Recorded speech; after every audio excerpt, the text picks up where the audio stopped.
Thank you, Terry and Joanne, for the invitation to come here and chat for a few minutes with you tonight, and the Wong family. You know, as much as I love speaking to groups just like this, and I do all the time, this is one of those times when I wish I had about another half hour and didn't have to talk, because I would have stuffed my face for another half hour.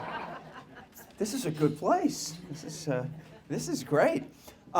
So thank you for being here tonight and inviting me to come and take up a few minutes of your time. You know, those of you who watch Chronicle, and I know all of you do, I'm sensing a lot of TV viewers of good taste here. So I've been reporting for Chronicle for over 20 years now. Yeah, I know, it makes two of us, it's hard to believe. But in talking about coming here tonight, Terry suggested that, you know, because so many of you, if not all of you, are engaged professionally in business, he wondered if I could speak to sort of the business of Chronicle.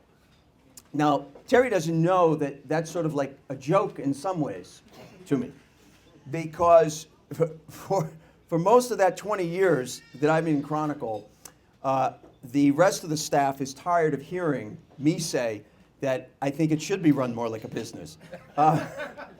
So, see, what we should have been doing, instead of having me come to talk to you, I should have been inviting you to talk to us. But no, it's the nature of the business in some ways. You know, Chronicle is the creative side, and the business side of any television station, any news operation, whether it's the network or local affiliates, there is something of a firewall between the creative, the editorial, the news side, and the business side. Now, the station can't run without the business side. And in fact, if you ask me, it's the business side that clearly is the more important, because they'll still be there even if I'm not tomorrow. And the show will go on. In fact, I always say, people say, you know, they talk about Chronicle, and it's always wonderful to hear when I go out and talk on my books and so forth, that it's great to talk to people who are such longtime viewers of this show that continues to be a labor of love. But you know, they'll talk about the half hour of Chronicle, and the first thing I have to point out to them is that the dirty little secret is it's not half an hour. It's barely 15 minutes. It's the other 15 minutes that keeps Chronicle on the air, right? The ads. So. And it's always relative. It's all relative. You know, we think of this 15 minutes of this wonderful content that we put on. On the sales side, they think of Chronicle as the thing that keeps their commercials from bumping into each other, right? The three segments that's Chronicle. So it's all relative. But in terms of the business that's Chronicle, you know, Terry mentioned that there's so many places that he and Joanne have been to that they've seen on Chronicle. And that is a huge part of Chronicle, exploring around New England and offering interesting places to go. But, you know, over the years, we have done so many stories about businesses. We have one, you know, long-time series, Made in Massachusetts, which I am not usually a part of. I think they think I don't have enough business sense, ironically, too. But that's a long time series. And, you know, I myself have done many stories on fascinating, interesting, quirky, usually for me, businesses, and interesting people who've started interesting businesses. You know, the thing that always occurs to me is when people have asked me over the years, how has Chronicle managed to stay on the air so long? And it has. 34 years next year. I always say in dog years, if it was like dog years, thank you. It's like in TV years, it's like, you know, dog years with human years. That's like 250 years in TV years. Shows, they're not on the air that long. And it is the longest locally produced show now in the history of the country. It's the last one standing. It's a bit of a living dinosaur, but we go on. But I always say, you know, it isn't just going on. So like any business, and I often think, this is when they get sick of me in the staff meetings, because I'll point out some analogies, but like any business, you have to stay current, right? You have to think of how to attract new customers, and at the same time not alienate your longtime loyal customers who are expecting a certain amount of tradition, a certain amount of something that they know, that they're comfortable with, that they seek you out because that's what you offer. If you alienate them, you've lost your base. You can't attract new people if you've lost your base. So we are very proud of the fact that we try to stay conscious of that. And you can understand in television, an industry that is changing, what time is it? Constantly. Constantly. In fact, it's changing so fast. I always use the analogy that in some ways working in TV now is a little bit like being at a car further back on the train, and the front of the train has already changed into something else, right? And you just haven't caught up to it yet around the curve. That's how much it's changing. And yet, we have continued to do this show much in the way that we've always wanted to do it. In May, and I don't say this, by the way, I don't say this to blow our horn, but in May, we did something that has actually never been done before. We're always nip and tuck with them. I can say it here. In the station, we just say the J word for Jeopardy. But in May, which is the most important ratings period of the 4 ratings period of the year, in May, Chronicle in its time period beat Jeopardy for the very first time. And the point, thank you, but the point is, a big part of that is finding that sweet spot in terms of attracting new viewers who are younger, and that's the key demographic that almost every business is after, except caskets. I think that's still geared toward an older crowd. Although you could make the case, but it's still finding that sweet spot between finding new people, attracting new people, offering something that allows people to have a new way in that may not be familiar with it, and at the same time, and I know for a fact because I run into older viewers and loyal longtime viewers all the time when I speak, they still feel that there's enough of that tradition that they've come to expect in Chronicle, series like Main Streets and Back Roads of New England. As long as we continue to do that, we figure we can also do the newer stuff and attract new viewers. But that ties in with what I was going to say in closing up, is that people will ask me, sometimes in businesses we'll get to talking if we've done a story, and they'll say, well, so what's the secret for Chronicle's success? And what's the secret for Chronicle's longevity? And I always feel like it's very simple. It's authentic. It is authentic. And we live, how many of you from New England here? How many born and bred in New England, right? So you know that New England, one of the things we're very lucky about, aside from the winter, you can't have everything. How many thought of moving here 2 winters ago? Moving, right? Yeah. I've always said I love the winter, right? And you got to make friends with all 4 seasons if you live in New England. By about the 3rd time I was up on a 50-foot ladder hitting ice off my roof. I said, right? It's like ridiculous, but I digress. This last winter wasn't so bad, so knock on wood. Can you knock on wood for me there, Les? Thank you. Thank you. So, but it's authentic. We live in one of the, I would say 2, maybe 3 regions of the country, period, that people who live here, they love this part of the country. They stay because they love it. If they leave, they miss it. There are whole communities in Chicago and LA and Miami who have things sent to them, whether it's Red Sox memorabilia, whatever it is, a Kelly's roast beef sandwich, a lobster, whatever it is. You got it. You got anything from New England because they miss it.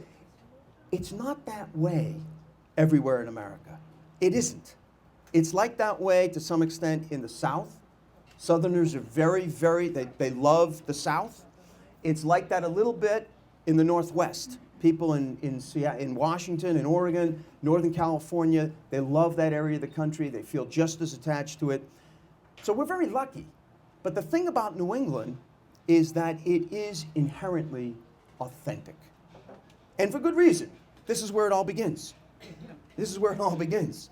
And I probably don't have to tell many of you, in business, when you talk about branding and marketing, there are very, very few brandings that are as effective, that are as sought after, that are as valued, made in Cape Cod, Made in Vermont, #1. Made in Vermont. So why? Because people associate that as sort of the heart and soul of New England. They associate that with being genuine. They associate it with being authentic. They associate it with having longevity, being around. And in some ways, I like to think, humbly, that Chronicle embodies some of that too. And so when I'm asked, what's the secret? I say, you know what? It's like being true to what you do. It's like being true to what you do. I'll tell you a funny story. My favorite, people often ask me too if I have a favorite story. Over 20 years reporting from every corner of New England, if there's one story that is my very, very favorite of all time. And I'm always delighted to say that not only do I have a favorite story, but I can sum it up with a 4-letter word. It's okay. I know there's kids. It's okay. It's okay. R-E-D, Fred. Anybody ever hear of Fred Tuttle? Anybody ever hear of Fred Tuttle? Now you have. So Google Fred Tuttle sometime. You'll like what you find. You'll have a lot of fun. Fred Tuttle is Vermont's most famous former dairy farmer. He is also, I think, America's most unlikely movie star. He died in 2008, but I did at least 4 separate stories on Fred Tuttle. And the thing about Fred was, if you saw him right now, if he walked in this door right now in his trademark Carter's blue jean coveralls, and his work boots, and his long underwear, which I think he wore year-round, and his blue hat that said Fred on it, right, which was not to announce whether he was coming or going. That was so that he could forget it anywhere and it would get back to him. That's why he wore that. That's why he wore that hat that said Fred. So, but the thing was, he was authentic as they come. He was authentic as they come. And as a matter of fact, when you Google, you'll find out this great story. So he was the subject of a small independent film called Man with a Plan. And he played himself. He played himself. And he played in the movie, he played a broken down Vermont dairy farmer who couldn't farm anymore because his body had gone to hell and he lost his herd of cows because he couldn't farm anymore. His barn was falling down. And so the only job that he figured that he could get that would give him what he desperately needed, which was a job that paid pretty well, a job that didn't require any formal education, and a job that more than anything came with great health care, was to get elected to Congress.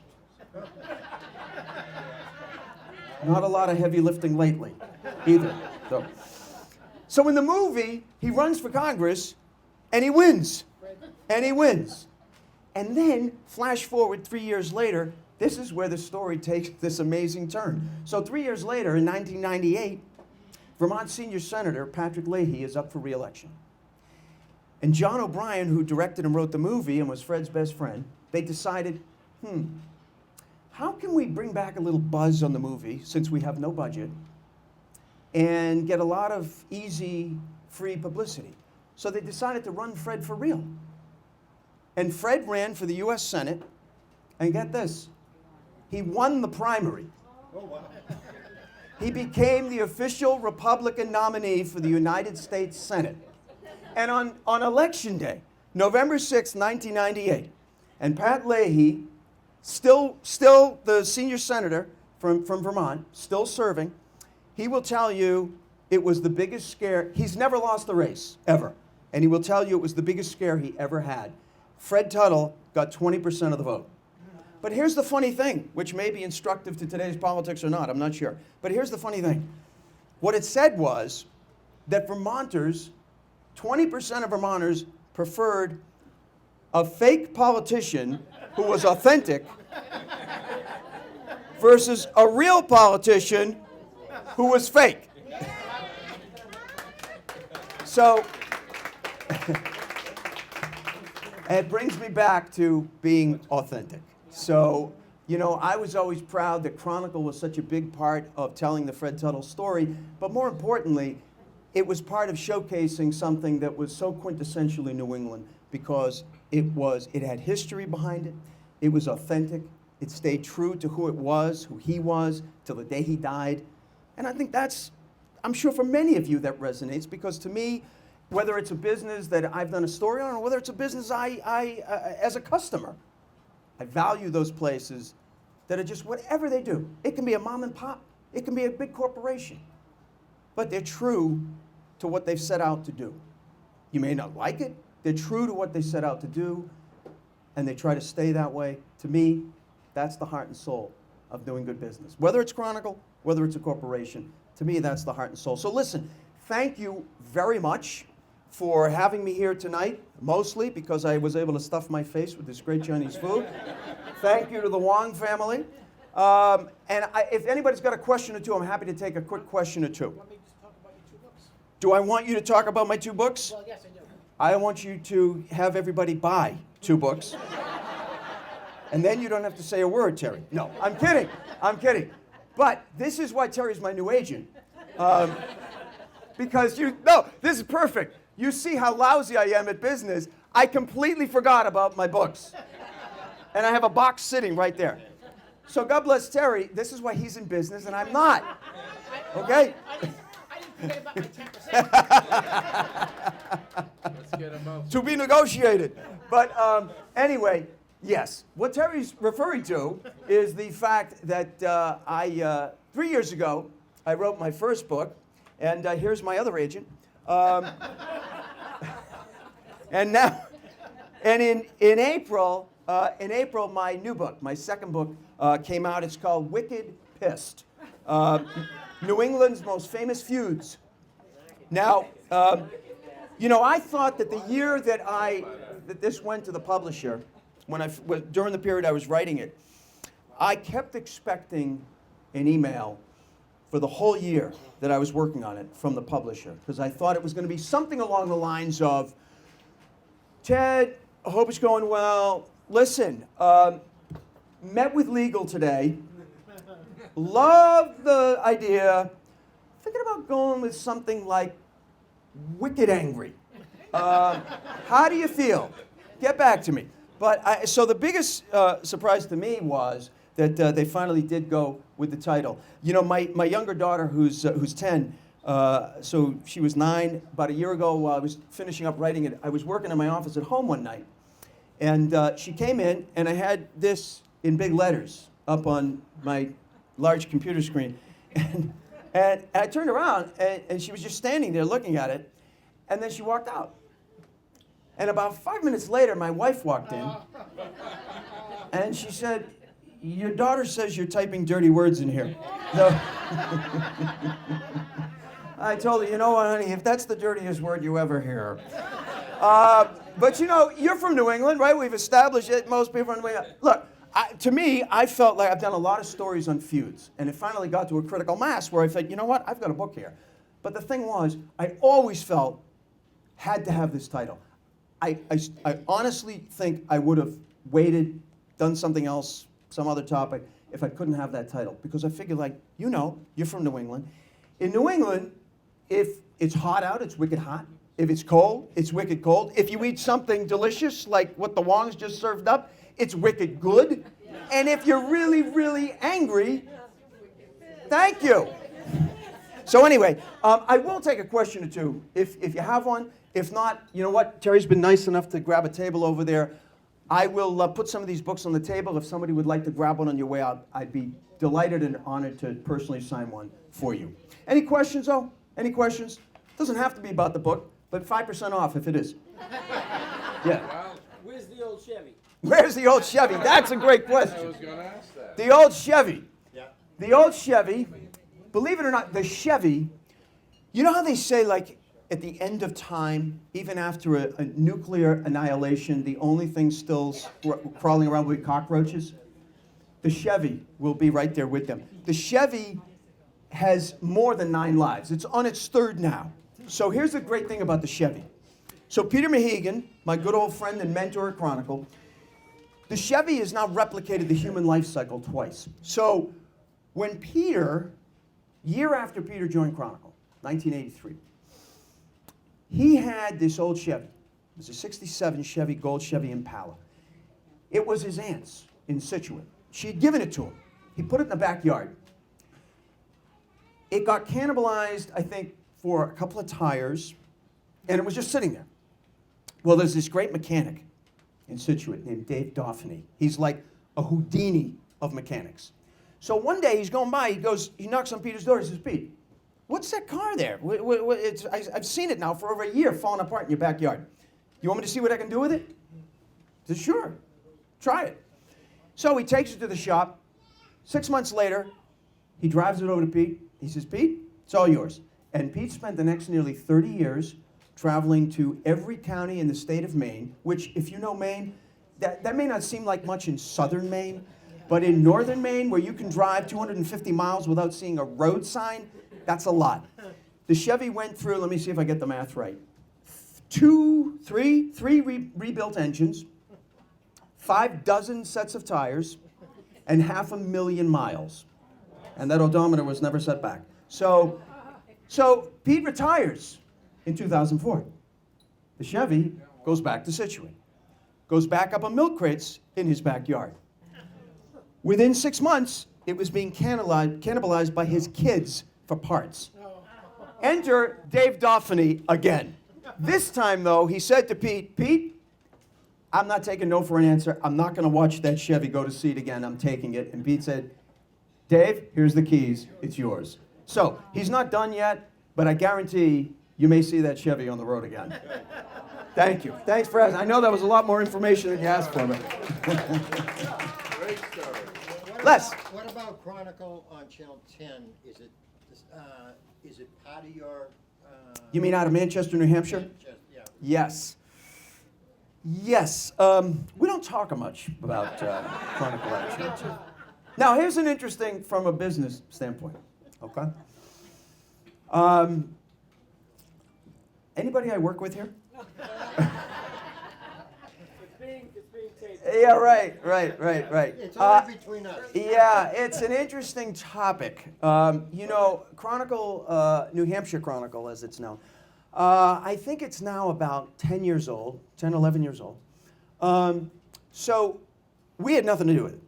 The Hearst Corporation, if we had something to do with it, then we'd be making money off it. But the Hearst Corporation, which owns Channel 5, they decided to see what would happen if they created another Chronicle. We felt at the time, it's your company, do what you want. We did question whether or not it was right and just and fitting to simply give them a name that we had spent 30 years building a brand around.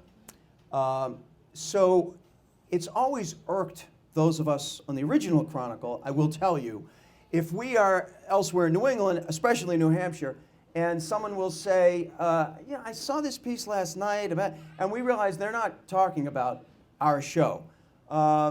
It's just an odd hybrid is what it is. Listen, I wish them the best. I've met the staff there. They're all great people. They work hard. I think they make a good product. Anybody familiar with Fritz Weatherby?